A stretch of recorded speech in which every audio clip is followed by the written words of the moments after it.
Welcome to DBA 110 Lesson 4, Designing Secure Forms and Reports. In this lesson, we'll dive into the importance of designing secure forms and reports to prevent unauthorized access. We'll explore practical strategies like masking sensitive fields, preventing unauthorized edits, and securing subforms and subreports to help build a robust, secure database application. Let's get started. By the end of this lesson, you'll be able to mask or restrict access to sensitive fields, prevent unauthorized edits using form-level controls and properties, and secure subforms and reports to avoid unnecessary data exposure. We'll also explore features like combo boxes, calculated fields, grouping, and subforms and subreports, all through a security lens. Plus, we'll touch on how to apply role-based access and minimize data exposure to keep your interfaces safe and user-friendly.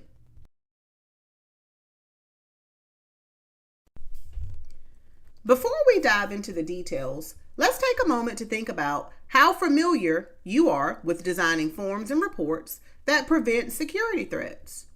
Do you already know how to mask sensitive fields or limit user access to data? If not, don't worry. That's exactly what we're here to learn.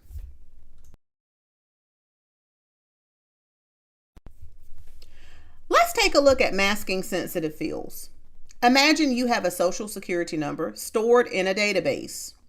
Instead of displaying the full number, we can mask part of it to only show the last 4 digits, kind of like a credit card statement.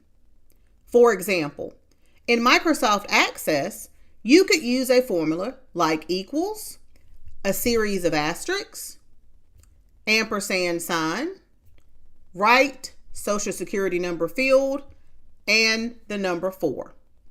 Basically, this code means the following. It tells Access to grab the last 4 characters from that social security number field. The ampersand sign joins the asterisk with the last 4 characters pulled from the social security number field. The result is going to be a series of asterisks and then just the last 4 digits of that social security field revealed. This helps verify identity while also protecting full social security number exposure. Here's another example. Let's say you want to show the salary information, but only to HR staff. You can format the salary field as currency, but hide it from unauthorized users. In Microsoft Access, you'd use format, salary field, and the type of format that you like to use. And in this case, it would be currency to ensure it's displayed properly. Then you can apply logic to make the field invisible or locked if the user doesn't have HR permissions. This keeps salary data private and secure.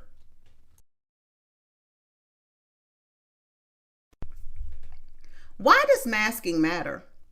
Masking sensitive fields is critical because it prevents accidental data leaks and minimizes risk from internal threats, like someone looking over your shoulder. By hiding all or part of sensitive data, you ensure only the necessary portion is visible, which balances usability and security. Let's talk about 3 tools in Microsoft Access that help with masking. The format property lets you control how data is displayed without actually changing the stored data. For instance, you can format a social security number as all asterisks and reveal only the last 4 characters, like 5, 6, 7, 8. Conditional formatting allows you to change how fields appear based on criteria, like highlighting an error. A controls visibility property can hide fields dynamically based on user roles using macros. These tools help tailor what users see and what they don't. Masking protects privacy, prevents shoulder surfing, and ensures only authorized users see sensitive data. It also aligns with data privacy regulations like HIPAA and FERPA, which mandate protecting personal identifiers. It also supports usability by allowing quick identity verification without compromising security.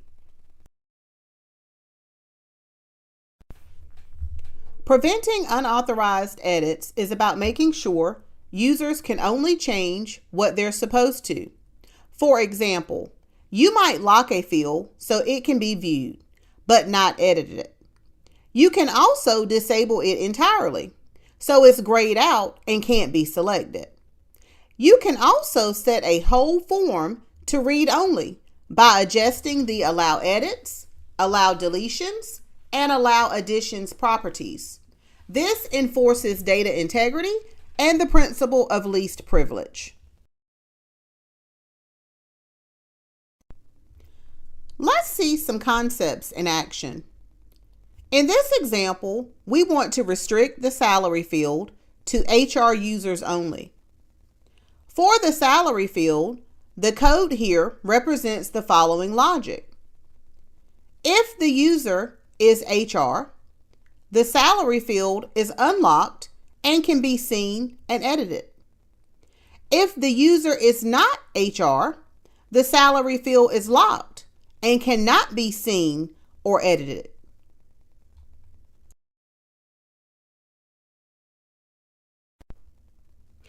In this example, we can disable editing for the ID field or primary keys.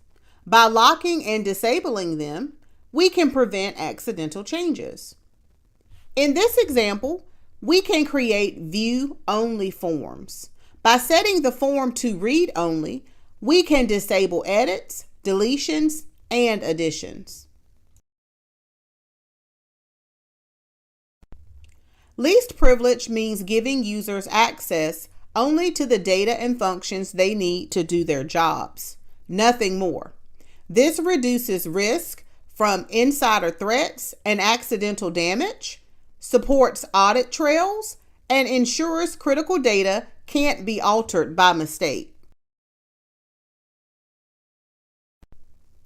Subforms and subreports lets users see related records, but they can also leak sensitive data if not secured properly. Always control what's shown and who can interact with it.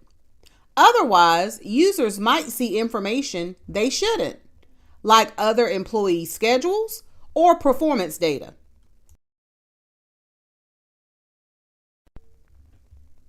The first best practice is record level filters. You can use record level filters to show only relevant records.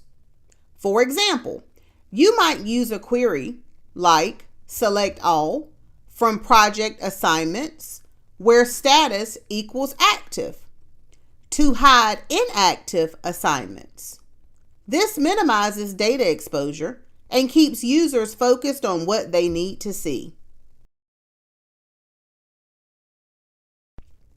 The second best practice is disabling navigation buttons in subforms so users can't scroll through unrelated records. Also, set allow edits, deletions, and additions to no if the subform is for view only. This prevents unauthorized changes and keeps users from exploring data they shouldn't. The third best practice is to adjust subform visibility based on user roles. For example, only managers might see a subform showing sensitive performance data. The code example shown here means that if the current user's role is not equal to manager, then the subform is not visible. This helps enforce role-based access control.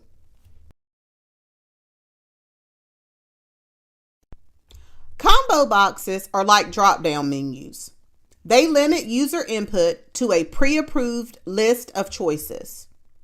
This not only reduces errors, but also enhances security by preventing unauthorized values from being entered. You can pull values from a table or type them manually and set limit to list equal to yes. This will block free text entries. Think of it as a safety net that keeps data clean and controlled. Calculated controls display the result of a formula. In this example, we are multiplying hours worked by hourly rate to get wages. The security key here is that these values aren't stored in the table, which keeps the database clean and reduces the chance of tampering. Lock the field to prevent editing, and you've got a secure way to show dynamic data.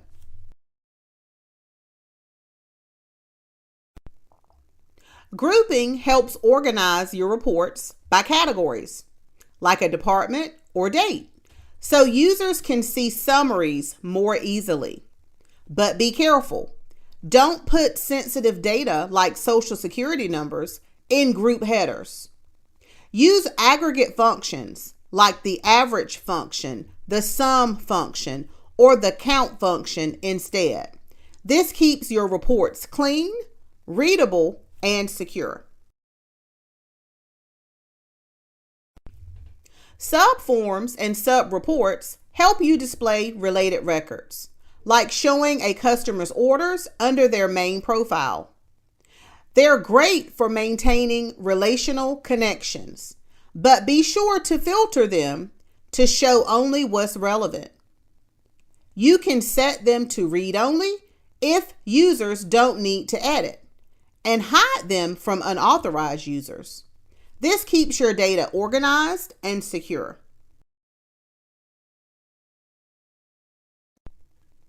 Why does this matter for cyber safety?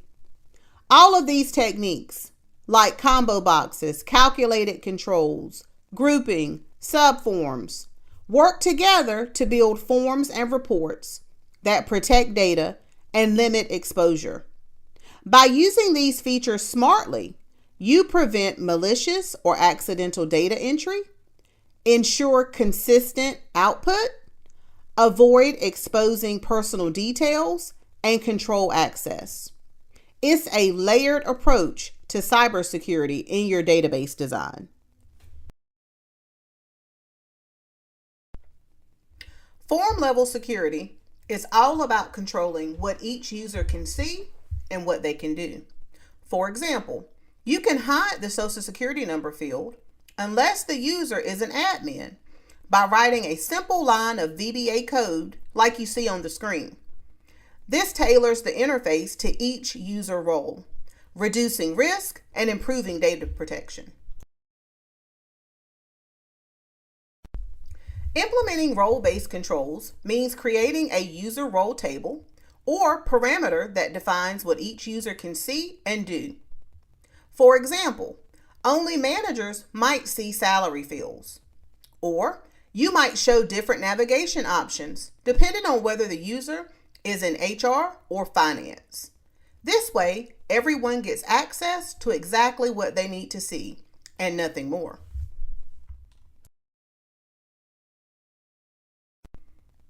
Navigation controls can be a backdoor to sensitive data if you're not careful.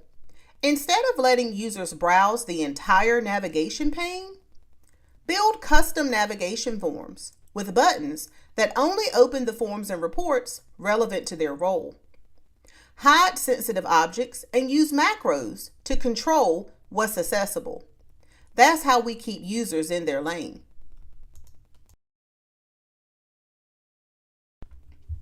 Data minimization means showing users only the data they need for their task, nothing extra.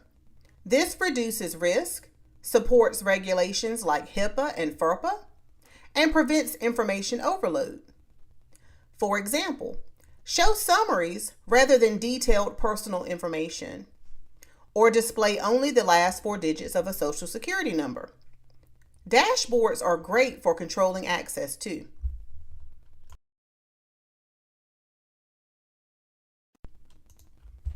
let's look at a real-world cautionary tale.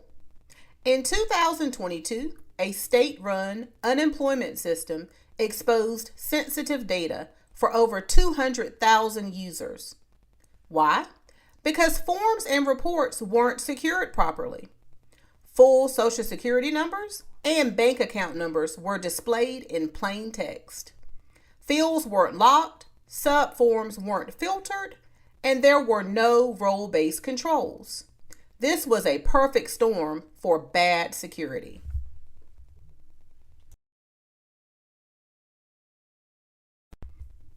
Now, let's talk about what went wrong and how it could be prevented. The breach happened because sensitive fields weren't masked, fields weren't locked or disabled, subforms weren't filtered, and there were no role-based access controls. To prevent this, you must ensure that you mask sensitive data, that you lock high-risk fields, that you use record-level filters, that you secure your navigation, and you regularly audit permissions.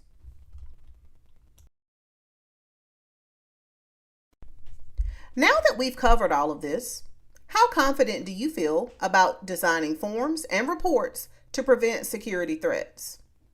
Take a moment to reflect on what you've learned and think about how you might apply these in your own work. Keep these principles in mind as you build your own database applications because cybersecurity starts with design.